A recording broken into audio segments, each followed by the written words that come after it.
Good evening. I am Benny Gammerman. I'm Program Manager of Membership at the MFA. Welcome to our member talk on Touching Roots, Black Ancestral Legacies in the Americas.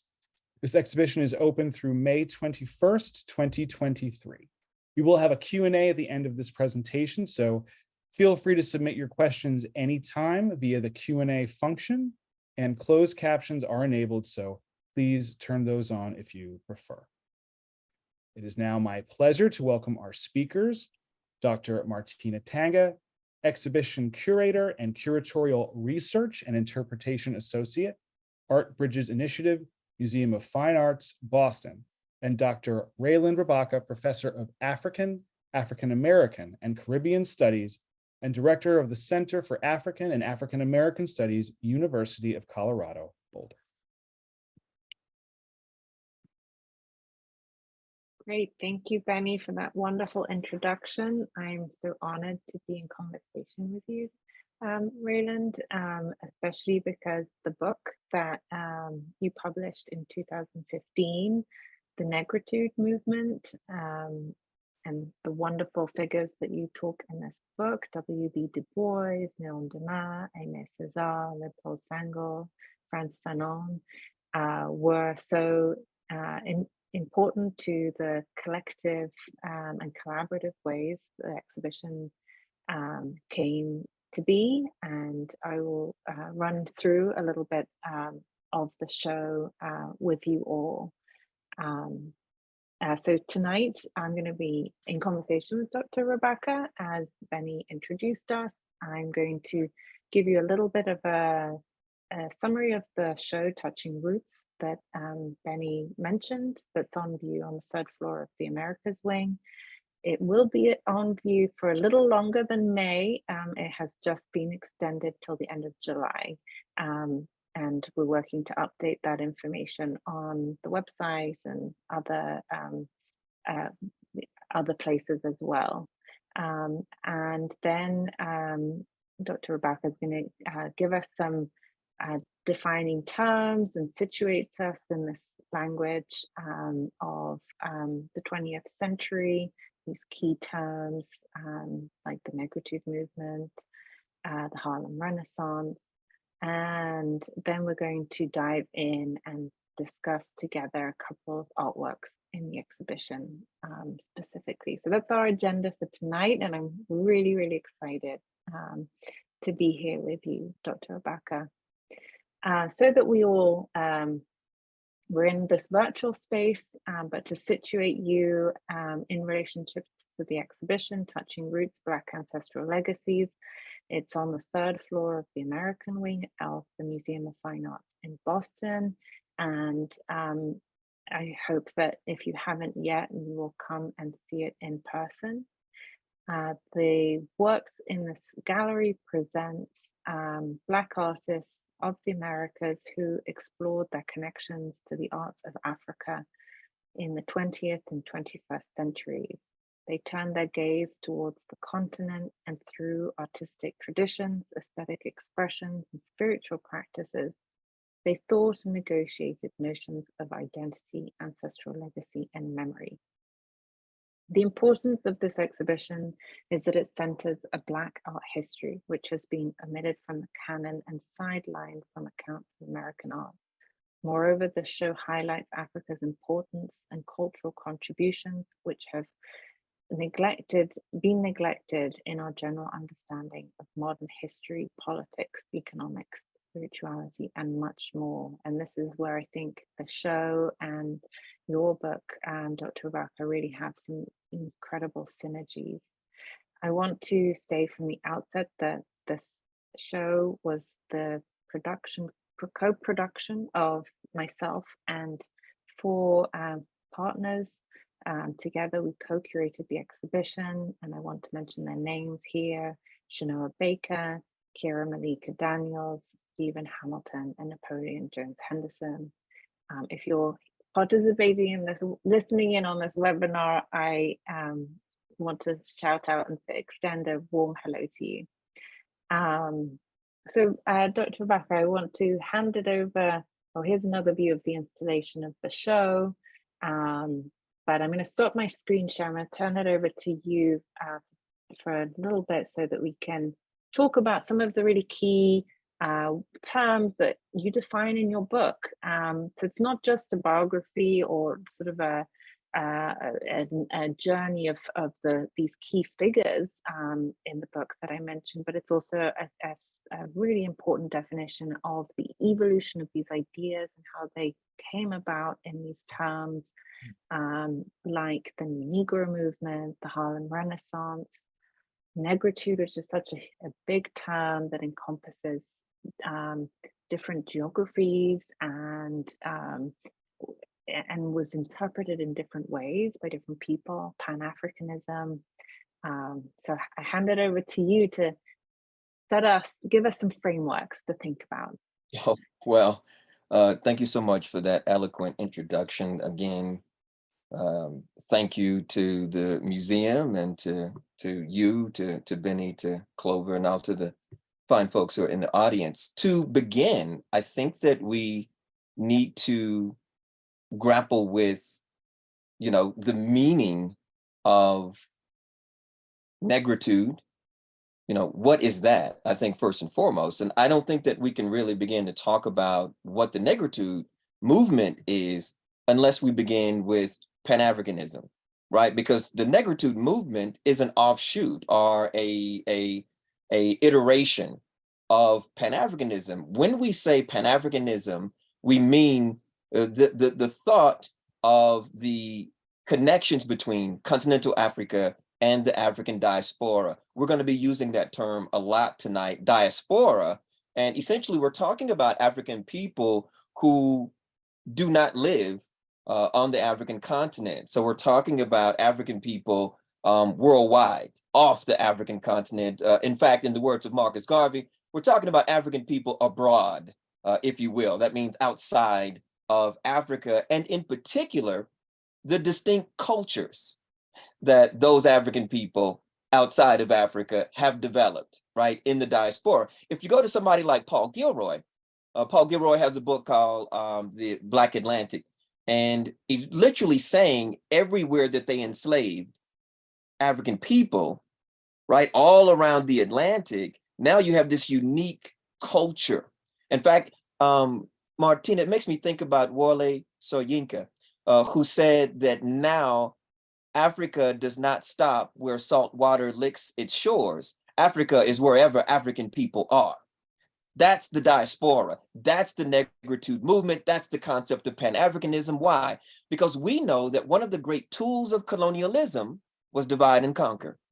Mm-hmm. Divide and conquer. Pan-Africanism is the antithesis of divide and conquer. It's actually, how do we unify, right? And how do we liberate, okay? And so with unification and liberation, wow, right? So there's a whole nother world that opens up. And there's a whole nother world that opens up to us, not simply politically, economically, but also culturally and artistically. So to think about the negritude movement, if you were to ask me to define it, and I believe that you have, we're talking about the 20th century, basically post-Harlem Renaissance, post-Haitian Renaissance conceptions of initially Blackness. But once African people in the diaspora start grappling with Blackness, at some point, all roads lead back to Africa. So what if Blackness might be part of that beginning stage of those reconnections, of repairing that relationship to Africa? And at some point, you can see the negritude movement, there's a greater emphasis on Africanity as there is Blackness, right? So what if Blackness is on our way too, right? And one of the things that I admire intellectually about the negritude movement, they force us to grapple with the fact that there is no such thing as African culture singular. There's only African cultures plural. See, that's Pan-Africanism, right? And again, in my own work, as you know, I don't talk about Pan-Africanism singular. I say that there's Pan-Africanisms plural, there's Pan-African feminism, there's queer Pan-Africanism going on right now, right? So there's LGBTQIA plus Pan-Africanists, right? Again, so the whole notion of policing the boundaries of Blackness, many of us have come to see that kind of politics of respectability as a kind of recolonization of us. And you can see as an artist, I mean, wow, the possibilities are endless, Martina. It's almost as if the negritude movement and negritude aesthetics gives me, as a poet, as a performing artist, it gives me a whole nother archive, right? So again, think about it. If I have a color palette, and this is the way I think as a musician, I mean, think about my love affair with Duke Ellington, who saw each instrument in his orchestra as a different color, okay? So we have a wider palette. So right now I'm operating from Pan-Africanism is a color, the New Negro movement, which again predates the Harlem Renaissance, and the Harlem Renaissance is merely the artistic arm of the New Negro movement. And that was the very first civil rights movement in the United States of America. And so then you have the New Negro aesthetic, and then you have the Harlem Renaissance, and then you have the Haitian Renaissance going on, and then of course negritude movement, when continental Africans come into deep dialogue with African diasporian folk, sparks are flying all around the room. It's not simply one way where it's the diasporan Africans who are saying, oh wow, you know, we want to repair our relationship with African culture. It's also continental Africans saying, hey, wow, that is an incredible way you have remixed. You can tell I'm hip hop generation. That's an incredible way you have remixed African culture in Haiti, in Puerto Rico, in Cuba, in Brazil, in Georgia, in Houston, in New York, wait for it, in Boston, right? And so there's some really interesting ways, if in fact we're talking about African culture, we also then need to define culture. Culture is a shared human project that yields a shared human product. I'll repeat, culture is a shared human project that yields a shared human product. And so that's why you can see when we go to the African continent, there are people of all different complexions, right? All different body type. I'm just telling you, if you really go, we stop the romanticization of Africa and actually get on the ground, do some field work, you can see a wide panoply, a potpourri of humanity exists on the African continent. And what if many of the works of art in this particular exhibit reflect that wider, right? That wider swath, if you will, broader conceptions of Africanity, of Blackness, of what it means fundamentally to be human, because I believe that is the ultimate goal of the negritude movement. And I'll end by saying, what else was racial colonization and racial, the enslavement of African people, if it was not an attempt to dehumanize?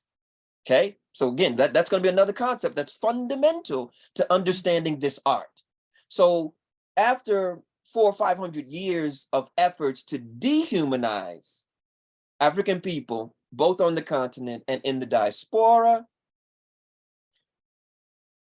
these artistic movements, these cultural movements, not simply the political and the social movements, but the artistic and the cultural movements are part of what we call rehumanization.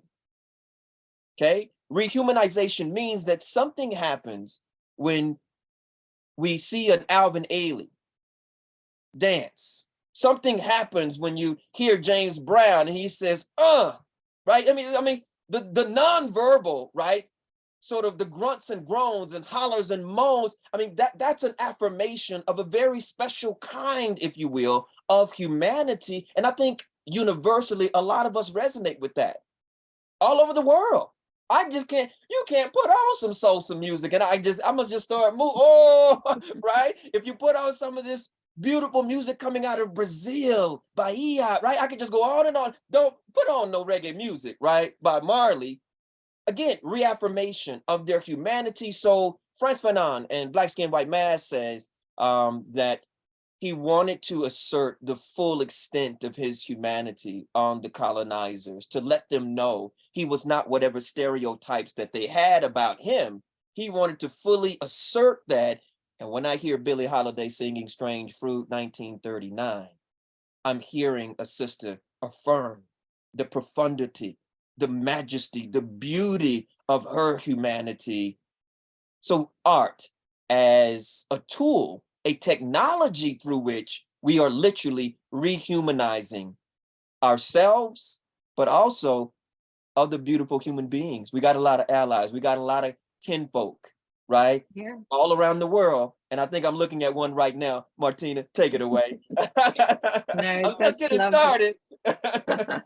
No, that's really beautiful. And in your book, you trace such a beautiful lineage. You know, when you just talk about the roots of the negritude in the New Negro movement, it was this the self-definition of humanity, and you trace that lineage across these geographies from the United States, the Caribbean, and Europe, and you really triangulate all these different kind of movements of these ideas, but really at the core, you say so beautifully just now and in the book, is this grounding in a sense of humanness, which is just it's inherently a beautiful expression, and one that connects people, because Absolutely. you see yourself in the other. And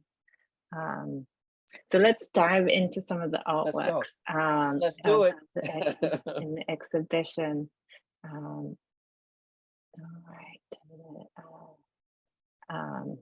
So the first one I'm so excited to share with you and to discuss with you is this beautiful portrait by Lois Mailou Jones, who was born in Boston, and though she had a wonderful career at Howard University, we're really lucky to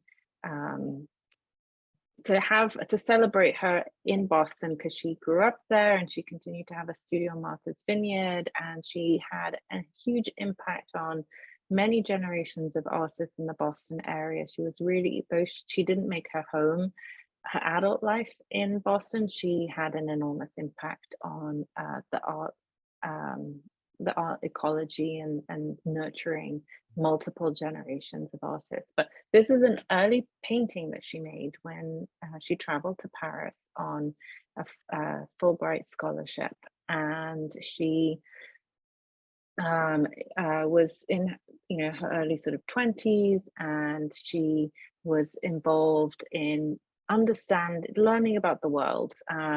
She commented in her diary that Africa seemed to be everywhere in Paris. I mean, she was going to the Universal Exhibition of 37. She saw Picasso's Guernica. She was also going to meet the Trocadero and the colonial museums, and the galleries were all exhibiting African art. So in a way, she was encountering more African art in Paris than she had here in America growing up. And I want to shout out to Rebecca Van Diver and her new book, Designing a New Tradition, on Lois Mailou Jones. And so much of the scholarship of the way we are able to show Lois Mailou Jones in Touching Roots is due to Rebecca Van Diver's work. And so at the same time as she was learning and seeing African art, but from a very colonial perspective, she was also engaged in the circles of conversation around those thinkers of the negritude movement that had come to Paris. And this is a portrait of Jeanne Nadal, who was the sister of Paulette Nadal, and the women that they were hosting these salons. Paulette Nadal was the first Black female French journalist in Paris. And, they published together the La Revue du Monde Noir, the Journal of the Black World. And so she was attending these conversations. The connecting link is Louis Thomas Aquile. So he was Jones's friend from Howard University. So that's how she got introduced to this world. And it's through Rebecca Van Diver's scholarship that we identify this portrait as her, because the title is Jeanne Martiniquaise, and the Nadal sisters were from Martinique. But she wrote to her mother saying that she went with one graduate from the Sorbonne, Jeanne Zamier. This was before Jeanne Nadal was married, to visit her sister, and she was going to do a portrait of Jeanne. So that's how we know who the sitter is. And fascinating story of these sisters and these women, and Jeanne, who as the family of sisters was described as a free spirit. She was known to wear a lot of like bracelets and jewelry, and she painted her fingernails all different colors, and she sometimes wore earrings in one ear and not the other. So someone who really took joy and pride in just like showing, like her identity, like expressing herself through her adornment and how she chose to show up in the world. And so I think, for Jones, this was a charismatic character, a character of fascination. I think Jones at this time was drawn to like women who knew who they were, who were independent. And so in this portrait, we see the jewelry, we see the turban, we see the earring in one ear. We see a very intimate portrait of, really close up, and whose gaze is, just slightly off. She's not looking directly at us, but she's in a very comfortable position. And it's just a really intimate portrait of her. So yeah, we see Lois Mailou Jones sort of figuring out like who she is in this new world, and participating in these conversations. And it really sort of struck me of the kind of connection with the way you wrote about Leon Damas in your book, and his embrace of a positionality and of a sense of identity. You can talk about that or anything else that you feel like in response to this painting and Jones. I have two things in particular. One, my initial thought, my visceral response was Zora Neale Hurston's a concept of the will to adorn. And that concept, really the way that African women, continental and diasporan, adorn, right? And there's a kind of avant-gardism that goes on in the way that, some sisters do their thing, if you will, right? I'm thinking about Beyonce's new album called Renaissance, even, right? In the way that I can do a Hurstonian read of Beyonce's new album, which I did in my class this afternoon. I'm teaching a hip hop class, 350 students, by the way, and I'm making connections from the hip hop movement to the Harlem Renaissance. But anyway, I digress. So Zora Neale Hurston, on the one hand, and to see some of Hurston's influence with negritude women, which leads me to my second point, which is my dear good colleague, Tracy Sharpley Whiting at Vanderbilt University, her book called Negritude Women, right? That blew my mind, to be perfectly honest with you. So that's another thing, the fact that the negritude aesthetic does have a profound gender analysis, gender politics, gender critique. The whole notion that many of us see racial colonialism as a kind of heteropatriarchy. So it's not simply a form of white supremacy, but also heteropatriarchy, profound here, because look at what happens when the negritude aesthetic is synthesized with the, dare I say, feminist aesthetic. And I'm thinking in particular of the work of Simone de Beauvoir, Second Sex. Okay, so I'm thinking like of this emerging a form of French feminism, but the fact that Zora Neale Hurston, she comes out with Their Eyes Are Watching God in 1937, 10 years before de Beauvoir publishes The Second Sex. And so there's already a Black feminist aesthetic afoot, right? That Hurston, Georgia Douglas Johnson, there's so many of them, Jessie Fawcett, Nella Larson.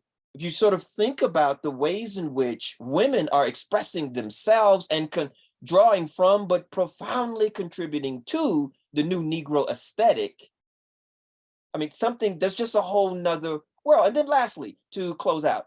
So when they said new Negro, they meant that the old Negro was fearful, was shackled and chained, was enslaved. And so when they said new, sometimes I superimpose liberated, free Black folk, free, emancipated, if you will, African Americans. I mean, the possibilities as an artist, it's inspiring, right? And they don't even need to be in my medium. I am profoundly inspired by visual artists, even though I am a performing artist, even though my pedagogy is quite performative, if you haven't noticed, Martina, you know what I'm saying? And so, I mean, just look at the way in which we sort of draw from mixed media, like many different, I spent all yesterday with one of my favorite contemporary Black feminist artists. Her name is Delita Martin. So she was here visiting in my center, the Center for African and African American Studies here in Boulder. And I was hanging out with Delita Martin for the last several days. I mean, again, this is one of my biggest influences. So that's my initial response. Yeah, that's great. And yeah, I think there's a lot of work to be done in rewriting those histories. I mean, Paulette Nadar, they weren't just conveners, they were also, promoters of this conversation and writers and, fully participant in making these ideas. Absolutely. There were the generators, and so much work needs to be done to reestablish their centrality. Right. Absolutely. And to Yeah. stop the erasure that often happens, the erasure of women in artistic movements, the invisibility, marginalizing them. I'm thinking about Bell Hooks's book, Feminist Theory, 1983. The subtitle is From Margin to Center. Right? So what happens when and so there's some sense in which I want to use whatever male privilege I have to shine some light, turn some attention to the experiences of girls and women. And I think only in that way can I actually rescue and reclaim the fullness of my humanity. Yeah, that's great. So directly opposite in the galleries to this painting is this work by Wilfredo Lam, Wow. who is a Cuban artist with a really amazing heritage, son of a Chinese father and mother of mixed African, Indian, European descent. He and his godmother was a Santeria priestess. So early on influenced by the Santeria, this fusion of West African and Catholic, Caribbean Catholicism. He traveled to Paris also in the 30s. He was sort of friends with Picasso and part of the Surrealist movement. Ended up coming back to Cuba in 41 during the war. And, he said in 1980, and this is all still like the declarative nature of this statement always stays with me. He says, my painting is an act of decolonization. Mm. Mm. So his art form, his work is a it's assertive, it's a self-conscious act towards a claiming of you know, not in your book you also talk a lot about the sort of the Western intellectual tradition that is imposed. So he's fighting against this imposition, and letting spirits and elements of the Santeria kind of come through and express themselves in his work. So it's untitled, but we have you know, figures that morph and shape and come into being and dissolve. You can identify, if you look closely, fish-like forms, tails, spirits, things that are there, perceivable, but also not entirely knowable. Maybe, you know, references to the Shango or Goon, you know, these were things that he grew up with, and that after his travels to Europe, he consciously and purposely reintegrated into his painting, feeling very connected to his African heritage. I wonder what you how this resonates with you. Wow, I have so much, but I know that we don't have long. I'll begin with the whole notion, and I write about this in the book. I argue that the Harlem Renaissance, which begat the Haitian Renaissance, which begat the Negritude movement, all of those are Africana avant-garde movements. See, Black Bohemia, and this is something that free floats through jazz, particularly bebop. I mean, Charlie Parker was quite unusual. Dizzy Gillespie was actually quite unusual. Bud Powell, Charles Mingus, Thelonious Monk, everybody knows that, right? And so this whole notion of avant-garde, when I see this, I also see the orisha, the interplay, right? In fact, it makes me think about one of my favorite jazz musicians. His name is Sun Ra.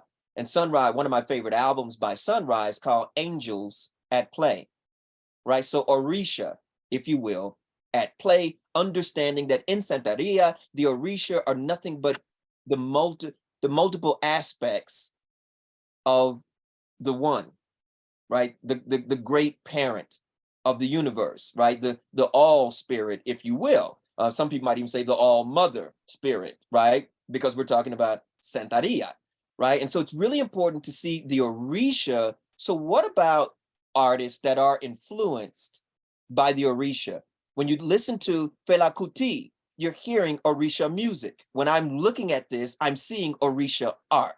And so there's a whole nother interpretive world that I'm using to actually engage this, right? When I look at this, I also feel, I see Creolism. I see Creole. I see the hybrid heritage that every person in the African diaspora, essentially we are Creole, right? We may not like to say it, but I think that's also why Obama made so much sense to so many of us. I also think, I'm going to say it slow, Martina, I also think this is why Kamala Harris makes so much sense. Just think about it.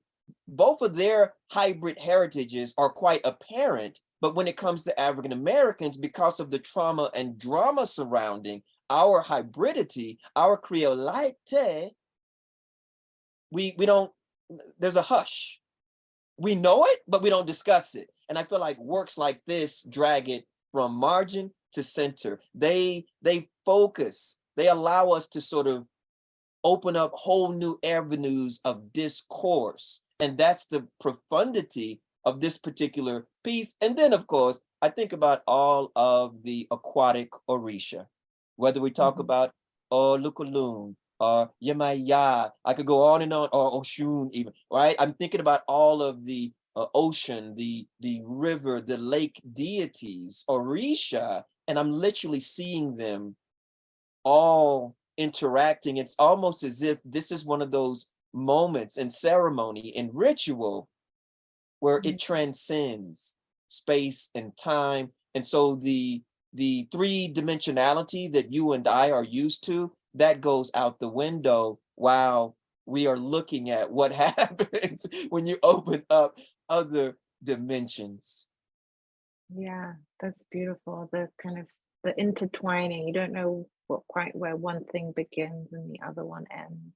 Sounds like avant-garde jazz, doesn't it? It sounds like you are describing Arnett Coleman or John Coltrane or Sun Ra, right? I mean, isn't that the interplay of avant-garde jazz? So the jazz aesthetic, as you know, was the musical expression of the New Negro aesthetic, right? So Louis Armstrong, Bessie Smith, anybody? I mean, that's the Duke Ellington, right? Cab Calloway, that's the first articulation of it. And we have continued to remix it all throughout. You know, one of my areas of specialty is called jazz rap. Come on. We still doing this. Yeah. I love the musical component because you can hear the kind of sporadic, the notes here and there, And the in polyrhythms. the polyrhythms, right, and the lights and darks in this work. That's really lovely. I'm going to shift our gears a little bit to something that looks different, but isn't so different maybe. This is a painting by Ruben Valentin. So we're kind of going in the Americas, we're traveling from north to south. He was an Afro-Brazilian artist. A few 20 odd years later, so we're in the 1960s. It feels a very different moment from the 40s, just geopolitically and everything. But in a similar way to Wilfredo Lam, Ruben Valentin grew up with candomblé, so it's similar to Santeria, West African derived, but again, as you say, creolization, a different mix. You put in slightly different ingredients in, and you get a different flavor. He traveled. So he was grew up in Bahia, but ended up traveling to Europe. He went to the British Museum and saw a lot of African art there. So like Lois Mailou Jones, was passing through Europe and going through the kind of colonial headquarters to see maybe something that he knew was there, but to see it differently, before traveling down to Dakar. And he was one of the artists who attend the first World Festival of Negro Arts in 1966. This beautiful, amazing coordination of artists from across the globe, as you say, expression of all sorts of different kinds of Africanité, or like African expression, happening simultaneously. So I can only imagine like what that experience must have been like. But he made this painting in Rome, and my family's Italian, so I feel so intrigued at how his stay in Rome must have been in this time of the 64, so where pop art was also happening, and all sorts of other things going on. And here too, he's in incorporating elements of like the Shango and kind of different elements, but using a different register. So the lines are straight, and the colors are defined. They are formed and arranged in a completely different way, even though there are incredible similarities of the resonances that he was looking to.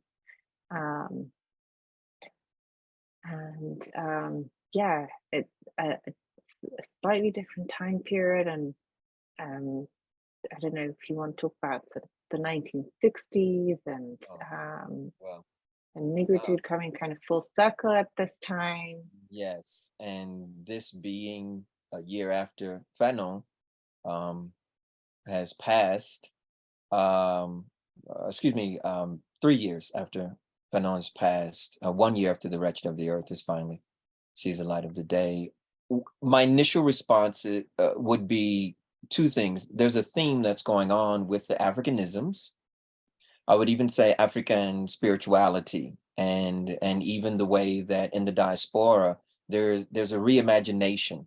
So even when we were shackled and chained, we know that African people continued to pray, to imagine, to be creative, because we know that Harriet Tubman loved the spirituals.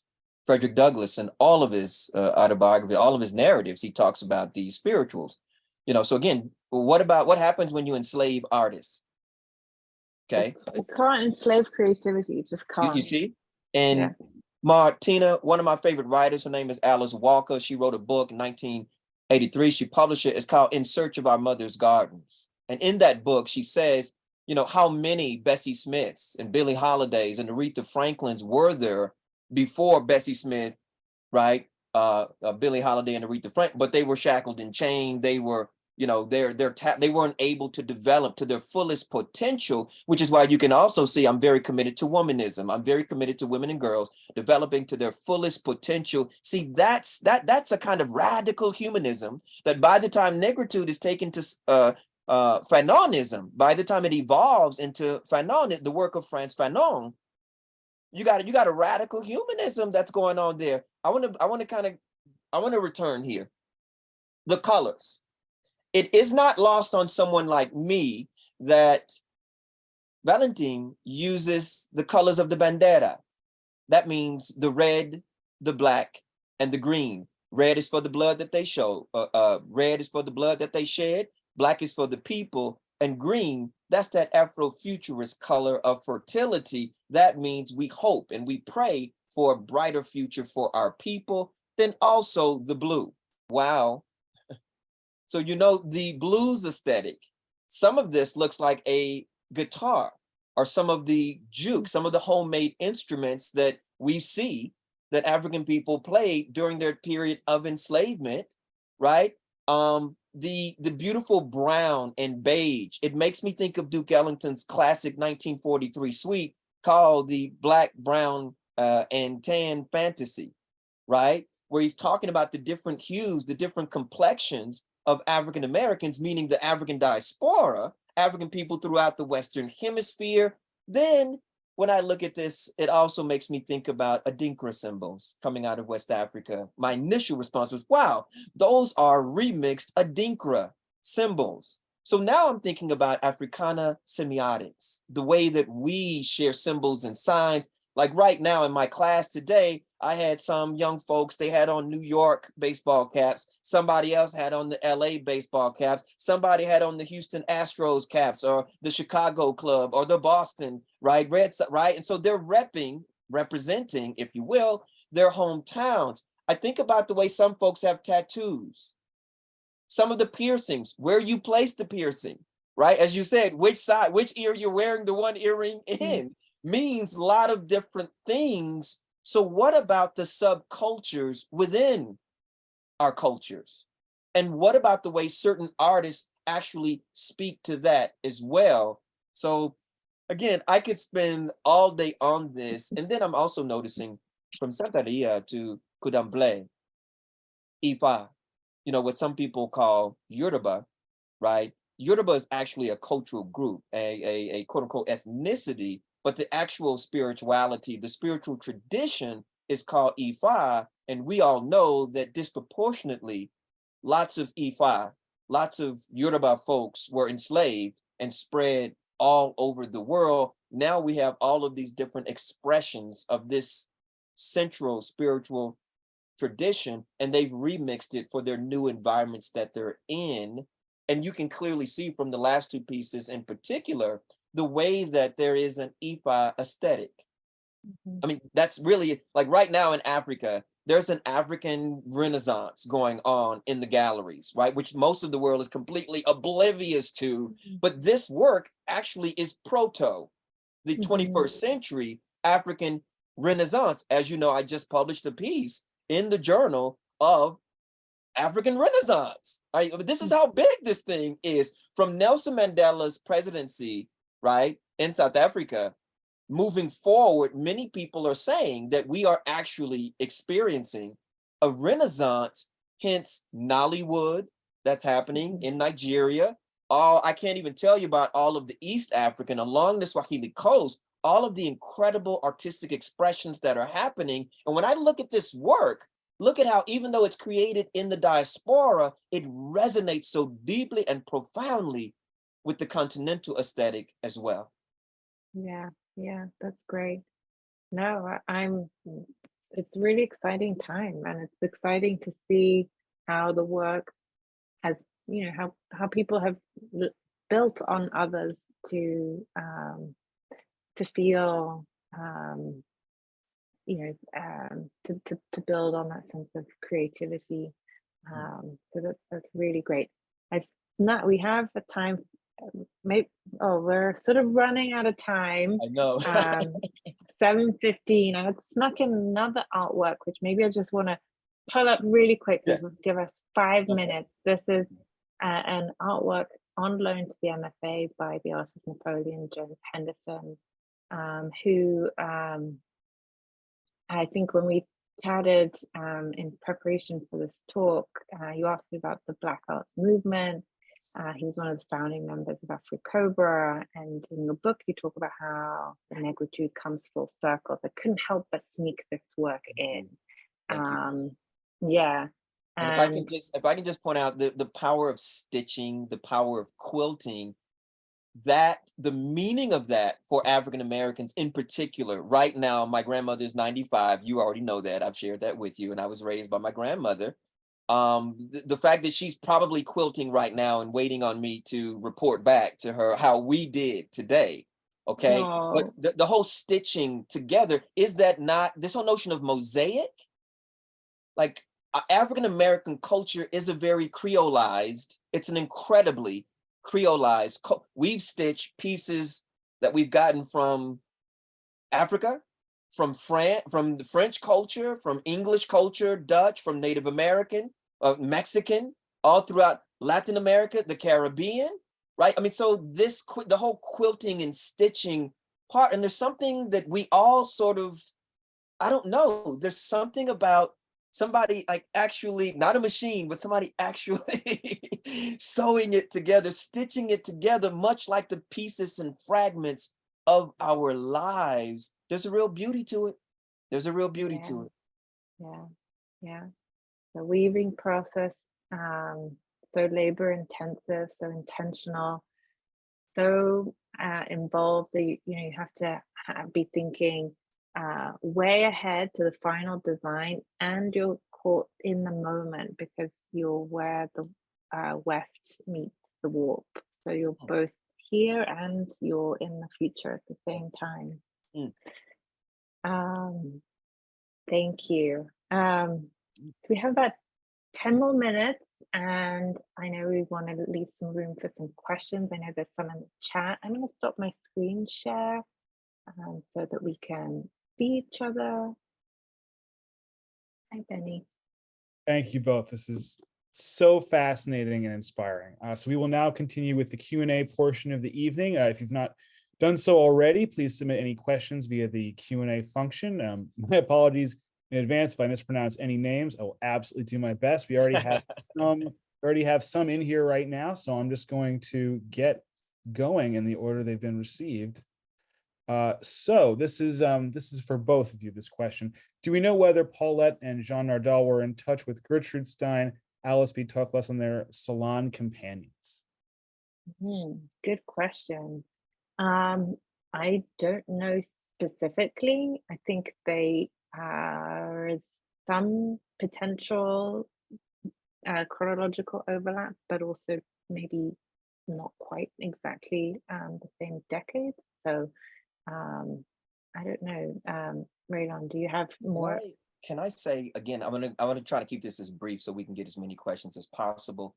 I teach a seminar on the Harlem Renaissance, and I've written a book called Hip Hop's Amnesia. And in my book, Hip Hop's Amnesia, I actually point out that what African Americans call the Harlem Renaissance, there's another literary movement going on in America called the Lost Generation. So when you think about figures like F. Scott Fitzgerald, Gertrude Stein, Ernest Hemingway, so on and so forth, the problem is American apartheid. So the Harlem Renaissance, say for instance, Langston Hughes, Zora Neale Hurston, Claude McKay, Countee Cullen, they are acknowledging the influence of these white writers, but the inverse, perhaps because of American apartheid, is not the same. So they may have actually been aware of them, but it was just such a different world. Du Bois called it the color line. So because of like the apartheid, the racial structure in this country, the African Americans actually couldn't go to the salons in the United States. But we do know that many of the lost generation figures, they went uptown to Harlem to hear the music. Oh, believe me, they was at the Cotton Club. They wanted to hear Duke Ellington, just like Josephine Baker, Ethel Waters, and Bessie Smith, just like everybody else in America, right? Because again, there's no way to talk about American popular music if you don't talk about Black popular music. We've consistently been the motor inside of that machine. And Benny, I heard you earlier singing, I always feel like somebody watching me. All right, I just dropped the mic, baby. Next question. Oh, feel good. How dare you? Well, next question here. This question is for Dr. Rabaka. Is there any known connection or collaborations between Lois Mailou Jones and Zora Neale Hurston? I want to say that as a scholar, so I want to give you my scholarly response up front. I have no empirical evidence before y'all defame me. So I'm not speaking. So this is Reiland Rabaka, the social scientist. Now, Reiland Rabaka, the poet, the artiste, cannot help but to think, wow, look at the Howard University connection, though. There, and there's a kind of lineage, there's a kind of vibe that happens of Howard alumni, right? So I would like to think that even if it's not documented, they seem to move in some of the similar circles, right? And just like I was telling you, Martina, if I hadn't told you that I've been hanging out with Delita Martin for the last couple of days, now, again, we took so many selfies, it's unreal, right? So we are documenting it. And sometimes I tell my students, 18 to 23-year-old students, what would the world be like if Zora Neale Hurston had an iPhone? See, or Louis Armstrong, or Bessie Smith, or Langston Hughes, or Claude McKay. Imagine Richard Bruce Nugent, like some of these really dynamic, colorful Harlem Renaissance personalities. Imagine if they could do what we are doing. Last time I checked, Martina, are y'all not recording this? So they will know that you and I vibe, that we actually got together, as Bob Marley said, let's get together and feel all right. One love. I can do this all day. Next question, Benny. Rock and roll, baby. I feel like Chuck Berry and Big Mama Thornton in there, man. Woo! Okay, the next question is for Dr. Tanga. How did you choose the paintings to include in tonight's presentation? Ooh, I want to know. I want to hear this response myself. Oh wow. That was a hard one because there was plenty to choose from, and I snuck one in because of our conversation. I think the ones that resonated with the book, but it was tough call to narrow it down. And another thing, next time in the galleries, we could jump around. So the format has kept us on schedule in a way. But yes, it was from the book. I was inspired from Dr. Rabaka's book. Thank you. Thank you. I have one more question here This is for Dr. Tanga. Did you consider creating a musical playlist to accompany the Touching Roots exhibition to amplify the African connection? Come Well, on. this is where Dr. Rabaka would do that for us. No problem. What would Listen, you include? oh, wow. When I saw the Valentine, and there was another when you were even showing us the actual exhibit, it made me think about Miles Davis, BITCH's Brew, because in case my grandmother sees this, I don't be cussing, my grandmama out. But it just made me think about a lot of the album covers. And so a lot of the works that you chose on my shelf downstairs, I have a lot of the civil rights movement / Black Power movement / Black women's liberation movement jazz album covers, and they actually replicate a lot of the pieces in this particular exhibit. So some of it would be intuitive and sort of more organic and earthy, but there was something that was going on to where performing artists are profoundly influenced by visual artists. And I don't think that most people realize that. I think that, when they sit in my Harlem Renaissance seminar and they realize we're talking just as much about Augustus Savage as Jacob Lawrence, as Romare Bearden, right? And they say, whoa, right? And so they sort of get exposed. The fact that I'm working with the University Art Museum, and I'm actually holding a seminar in an art museum, and they're bringing their grandparents, and some of whom have never stepped foot inside of a museum because they don't feel comfortable in those spaces. And because I'm sitting up here killing the game, lecturing like I'm doing my thing, they feel at home, and the director comes out and they see the vibe that we have together. Like, how can we actually decolonize and diversify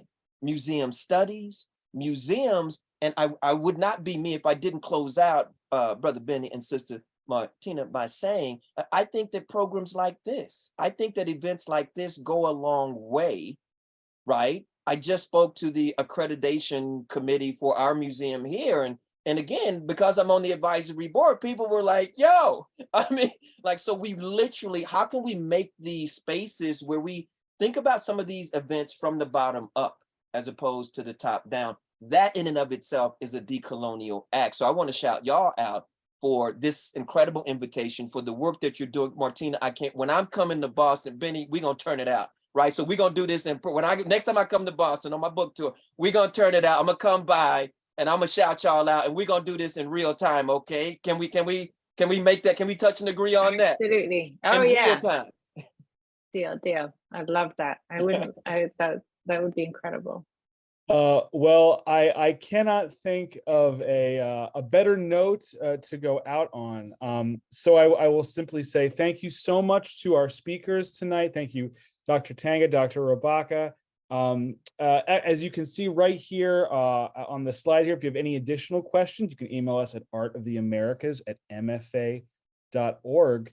But folks, thank you so much for joining us tonight. Thank you to our wonderful speakers. Thank you, Clover, for facilitating behind the scenes, and we wish everyone wonderful evening. Thank you. Thank you so much. This has been great. Thank you. Take care now. Bye-bye. Bye-bye.